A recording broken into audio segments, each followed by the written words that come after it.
Hello everybody, Amy Smith here, and today we're talking about selling an investment property. Should you let the tenant be in there when you put the house on the market, or should it be vacant? Many investors worry about losing out on rent when they're trying to sell their house. And in some markets that is probably a very good concern. In our current market, it is actually moving so quickly that having tenants in the property is a little bit of a detriment for everybody.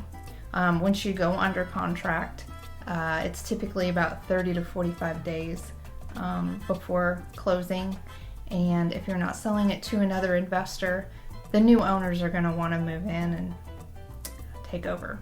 So having a tenant in there and trying to coordinate move out and repairs and turnover condition can be challenging. Also setting up showings with a tenant occupied property can be a challenge. These poor tenants, they have no incentive to make the house look nice or to respond to any showing requests in a timely manner. And sometimes people are very gracious and they work with the agents, and sometimes trying to show a tenant occupied property is really a challenge. Also, coordinating any repairs or inspections, same thing, can be a little bit of a challenge. Oftentimes right now, buyers are doing very short option periods, 2 to 5 days, and trying to get an inspector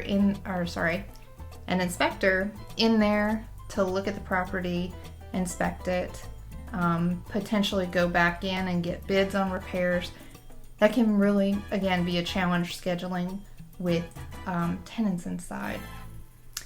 Showing condition can also be a little bit of a challenge. The other day I was showing a house that was tenant occupied, and it looked like the tenants had just gotten up in the middle of their meal and left. It was a little awkward for the buyers to walk through.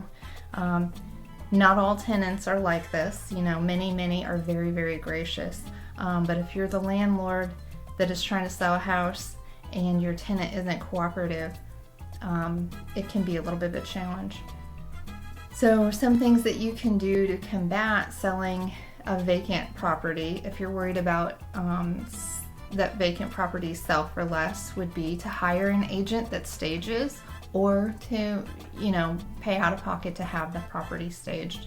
I happen to stage all of my properties because I know that it really helps get top dollar, even in our crazy sellers market now. Staging is a must. So prep work on an investment property is probably a little more intensive than would be on an owner-occupied property. You're probably really going to want to have a deep clean, things like carpets cleaned, make sure that the microwave and the oven and those kind of items are cleaned really well. You're probably going to want to have the HVAC system serviced and make sure that it's in good working order. It's not a bad idea to have a roofer out and look at the roof to make sure, especially after our recent storm, that no repairs are needed for that.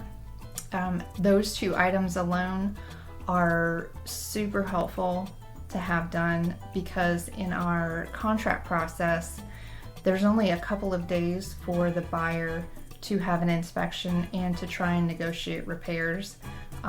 Roofing and HVAC right now are scheduling out pretty far. So if you've had those two things looked at, it's going to save you a lot of time and worry and maybe needing to extend the option period. I hope that was helpful in thinking about selling your property with a tenant in it or vacant. My name is Amy Smith, and I hope you have a great day. Bye.